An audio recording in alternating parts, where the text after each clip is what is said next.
नमस्कार, मैं अंजलि मिश्रा और स्वागत है आपका हमारे चैनल में। आज शिवसेना की तरफ से एक बड़ी घोषणा की गई और घोषणा ये थी कि राष्ट्रपति चुनाव में एनडीए की उम्मीदवार द्रौपदी मुर्मू का समर्थन शिवसेना करेगी। और इसी बीच आपको बता दें कि विधायकों से बात करते हुए उद्धव ठाकरे ने एक वाक्य सुनाया कि किस तरीके से रक्षा मंत्री राजनाथ सिंह ने द्रौपदी मुर्मू का समर्थन मांगने के लिए उन्हें कॉल किया था और इस दौरान फोन उठाते ही उन्होंने कहा अस्सलाम वालेकुम। जी हाँ, बिल्कुल सही सुना आपने। उन्होंने इसी के साथ फोन कॉल की शुरुआत की, लेकिन जब उद्धव ठाकरे को यह बात पसंद नहीं आई तो फिर उन्होंने जय श्री राम के साथ अपनी बात को जो है शुरू किया। तो अब ये पूरा वाक्य क्या है, किस तरीके से उद्धव ठाकरे अपने विधायकों को ये सुना रहे थे ये वाक्य और किस संदर्भ में इस वाक्य को सुनाया जा रहा था, इसके बारे में आइए जरा विस्तार से हम जान लेते हैं। शिवसेना सांसदों ने राष्ट्रपति चुनाव के लिए उद्धव ठाकरे पर एनडीए उम्मीदवार द्रौपदी मुर्मू का समर्थन करने का जो दबाव है वो बनाया था और इसे लेकर उन्होंने मांग भी की थी। इसको लेकर शिवसेना प्रमुख उद्धव ठाकरे ने शिवसेना के जो विधायक है उनके बीच खींचतान देखने के लिए मिली। शिवसेना के पूर्व विधायक की आज जो है बैठक भी हुई, जिसमें है मुर्मू के समर्थन की मांग की। और खास बात यह है कि सूत्रों का कहना है कि इस बैठक में उद्धव ठाकरे ने मुर्मू का समर्थन जो है किया है। उन्होंने कह दिया कि मुर्मू का ही समर्थन हम करेंगे। अहम बात यह है कि बीजेपी नेता और केंद्रीय रक्षा मंत्री राजनाथ सिंह ने मुर्मू के समर्थन की मांग को लेकर उद्धव ठाकरे को फोन किया था। इसमें सिंह ने अस्सलाम वालेकुम के रूप में वो फोन पर बातचीत शुरू की। पता चला कि यह मामला खुद उद्धव ठाकरे ने पूर्व विधायकों की बैठक में बताया। उद्धव ठाकरे की मौजूदगी में आज शिवसेना के पूर्व विधायक की बैठक हुई थी और इस बैठक में उद्धव ठाकरे ने पूर्व विधायकों का मार्गदर्शन किया और इस समय पूर्व विधायकों ने राष्ट्रपति पद के लिए एनडीए उम्मीदवार द्रौपदी मुर्मू के समर्थन की मांग की। और इसके बारे में बात करते हुए उद्धव ठाकरे ने राजनाथ सिंह के बारे में कहानी सुनाई। सिंह ने जो है उन्होंने बताया कि किस तरीके से राजनाथ सिंह ने द्रौपदी मुर्मू का समर्थन करने के लिए उद्धव ठाकरे को फोन किया और उस समय राजनाथ सिंह ने अस्सलाम वालेकुम से बात शुरू की। फिर जब हम भड़क उठे तो उसके बाद राजनाथ सिंह ने जय श्री राम कहकर संवाद शुरू किया। तो ये बात उद्धव ठाकरे कहते नजर आए। तो एकनाथ शिंदे के विद्रोह के बाद शिवसेना अलग हो गई। ऐसे में उद्धव ठाकरे ने शिवसेना को पुनर्जीवित करने का काम शुरू कर दिया। बैठक चालू, साथ ही शिवसेना सांसद, कुछ नेताओं और पूर्व विधायकों ने एनडीए की ओर से राष्ट्रपति पद की उम्मीदवार द्रौपदी मुर्मू को समर्थन देने की मांग की। सूत्रों का कहना है कि उद्धव ठाकरे जो है मुर्मू का समर्थन करने के लिए तैयार है। ऐसे में देखना होगा कि शिवसेना कब अपना फैसला ऑफिशियल तौर पर सुनाती है, क्योंकि खबरें जो है निकलकर सामने आ चुकी है। समर्थन यही करेंगे, मुर्मू का ही समर्थन करेंगे और अब इस बस नाम जो है अनाउंसमेंट करने की जो है देरी है। राष्ट्रपति चुनाव को लेकर देश की राजधानी में कोहराम मचा हुआ है और इसी बीच एनडीए ने शिंदे गुट को राष्ट्रपति चुनाव के सिलसिले में बैठक के लिए भी आमंत्रित किया। शिवसेना के सांसद भी एनडीए उम्मीदवार द्रौपदी मुर्मू का समर्थन करेंगे, इसलिए देखा गया कि क्या शिवसेना भी इस बैठक में आमंत्रित किया गया है। हालांकि सेना को अभी तक कोई आमंत्रण जो है नहीं मिला है, लेकिन द्रौपदी मुर्मू को सपोर्ट करने का जो बात है वो खुद संजय राउत ने कही। उन्होंने ये भी कहा कि मुर्मू का समर्थन करने का मतलब ये नहीं है कि हम बीजेपी को समर्थन देना है। वो एक आदिवासी महिला है और महाराष्ट्र में आदिवासी कई सारे लोग हैं जो काम करते हैं, कि कई आदिवासी मंत्री भी रह चुके हैं।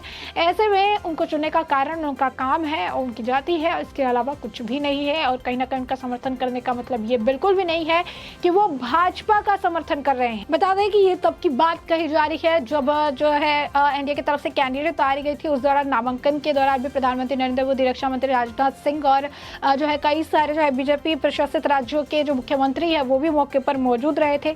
और इसी बीच जब नाम की घोषणा हो गई थी तो भारतीय जनता पार्टी के वरिष्ठ नेता और केंद्रीय रक्षा मंत्री राजनाथ सिंह ने महाराष्ट्र की महाविकास आघाड़ी सरकार के मुख्यमंत्री और शिवसेना के प्रमुख उद्धव ठाकरे से फोन पर बातचीत की थी। इस बातचीत में राजनाथ सिंह ने उद्धव ठाकरे से राष्ट्रपति चुनाव में एनडीए के उम्मीदवार के लिए समर्थन मांगा था और एनडीए की ओर से राष्ट्रपति उम्मीदवार के लिए विपक्ष के नेताओं से बातचीत करने की भी जिम्मेदारी राजनाथ सिंह और बीजेपी के राष्ट्रीय अध्यक्ष जेपी नड्डा को दी गई थी। ऐसे में राजनाथ सिंह और जेपी नड्डा जो है लोगों को कॉल कर रहे थे, विपक्षी नेताओं को कॉल कर रहे थे और एनडीए के जो कैंडिडेट उसे समर्थन की मांग कर रहे थे। इस फोन कॉल के बाद राजनाथ सिंह और उद्धव ठाकरे के बीच मुलाकात की भी संभावना बताई जा रही थी और ये भी कहा जा रहा था कि मुंबई में एक दूसरे से औपचारिक मुलाकात भी कर सकते हैं, लेकिन ऐसा नहीं हुआ। इसके पहले आपको बता दें कि राष्ट्रपति चुनाव में उम्मीदवारों को लेकर विपक्ष ने जो है बैठक भी की थी। सभी दलों के शरद पवार के नाम से सुझाव लिया, लेकिन बैठक में शरद पवार जो है मौजूद थे। उसके बाद उन्होंने अपना नाम वापस ले लिया था। यशवंत सिन्हा का नाम नाम आखिरकार निकलकर सामने आया, उसके बाद एनडीए की कैंडिडेट द्रौपदी मुर्मू के नाम की घोषणा हुई। उसके बाद से राजनाथ सिंह और जेपी नड्डा जो है, जितने भी विपक्ष के नेता हैं, विपक्ष दलों के लोग हैं, उन्हें पिच करते नजर आए थे द्रौपदी मुर्मू के लिए समर्थन के लिए। इसी सिलसिले में रक्षा मंत्री राजनाथ सिंह ने सिर्फ जो है उद्धव ठाकरे को नहीं, ममता बनर्जी, कांग्रेस नेता मल्लिकार्जुन खड़गे, सपा अध्यक्ष अखिलेश यादव, बिहार के मुख्यमंत्री नीतीश कुमार और उड़ीसा के मुख्यमंत्री नवीन पटनायक से भी फोन पर बात की थी। विपक्ष के नेताओं ने राजनाथ सिंह से पहले एनडीए उम्मीदवार का नाम बताने की मांग की कि पहले नाम बता दीजिए कि क्या है नहीं है, उसके बाद हम समर्थन के बारे में सोचेंगे। साफ तौर पर इसे लेकर जो है बात निकल कर सामने, और जिस तरीके से खबर आई कि उसके बाद आपको बता दें कि अब इसी का जिक्र करते हुए उद्धव ठाकरे ने बताया किस तरीके से रक्षा मंत्री राजनाथ सिंह ने उद्धव ठाकरे को अस्सलाम वालेकुम कहकर जो है बात करने की कोशिश की। और यह किस्सा खुद उद्धव ठाकरे मातोश्री पर आयोजित शिवसेना के पूर्व विधायकों की बैठक में उन्होंने बताया। राजनाथ सिंह की जो है इस बात से काफी ज्यादा उद्धव ठाकरे चिढ़ गए थे। उद्धव ने कहा कि भले ही महा विकास आघाड़ी गठबंधन के साथ सत्ता में आए, लेकिन हमने हिंदुत्व नहीं छोड़ा है, तो इस वजह से अस्सलाम वालेकुम जैसी जो बात है या संवाद है, ये हमें पसंद नहीं है। तो मातोश्री में शिवसेना की जो है पूर्व विधायकों की बैठक मंगलवार को जो है देखने के लिए मिली, यानी आज की बात है। और बैठक में 30 से 35 लोगों ने जो है भाग लेने की बात थी। इस दौरान राष्ट्रपति चुनाव पर चर्चा हुई और इसी समय उद्धव ठाकरे ने एक किस्सा सुनाया। राजनाथ सिंह को एनडीए द्वारा राष्ट्रपति चुनाव में समन्वय की जिम्मेदारी दी गई, यानी पिच करने की जिम्मेदारी जो है राजनाथ सिंह को दी गई थी। और इसे लेकर वो देश भर के सभी समान विचारधारा वाले दलों के नेताओं को बुलाते और उनसे एनडीए उम्मीदवार को वोट देने का अनुरोध करते नजर आए थे। और कुछ दिन पहले ही इसी सिलसिले में राजनाथ सिंह ने जो है उद्धव ठाकरे को फोन किया। उन्होंने फोन शुरू किया और कहा कि अस्सलाम वालेकुम, और अरबी में यह शब्द मुसलमानों द्वारा एक दूसरे को धार्मिक रूप से बधाई देने के लिए उपयोग किए जाते हैं। ठाकरे की अक्सर महा विकास आघाड़ी की स्थापना के बाद हिंदुत्व छोड़ने के लिए आलोचना की जाती है और कहा जाता है कि राजनाथ ने इस मुद्दे से बचने के लिए ही ठाकरे को इस तरह से बधाई दी, यानी कहीं ना कहीं से तंज की तरह जो है देखा गया। राजनाथ सिंह की बात सुनकर उद्धव ठाकरे नाराज हो गए, लेकिन कहा कि भले ही महा विकास आघाड़ी की जो मोर्चा है उस मोर्चे पर चले गए हो, लेकिन हमने हिंदुत्व नहीं छोड़ा है। राजनाथ सिंह आप इस बात का ध्यान रखें।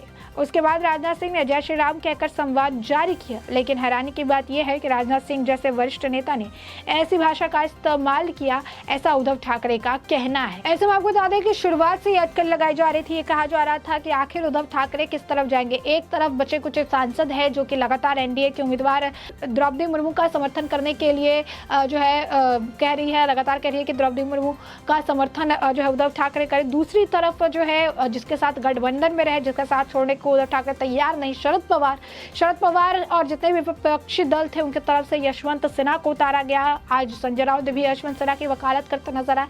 आलम ऐसा था कि कल मातोश्री से उठकर भी चले गए संजय राउत की जो है यशवंत सिन्हा के बारे में नहीं सोचा जा रहा है। एनडीए की कैंडिडेट, यूपीए की सरकार हो, एनडीए की कैंडिडेट के बारे में कैसे सोच सकती है। तो साफ तौर पर जो है ये देखने के लिए मिला और सारी चीजें जो है वो निकल कर सामने आती रही। ऐसे में आपको बता दें कि अब जो है ये किया गया कि इस फोन कॉल के बारे में इससे लेकर जो है डिस्कशन किया गया और इसमें इन्होंने बताया कि किस तरीके से राजनाथ सिंह द्वारा इन्हें पिच किया गया या राजनाथ सिंह ने सारी चीजें जो है कही है। लेकिन साफ तौर पर ये बात जो है इनके ऊपर शुरुआत से प्रेशर बनाया जा रहा था।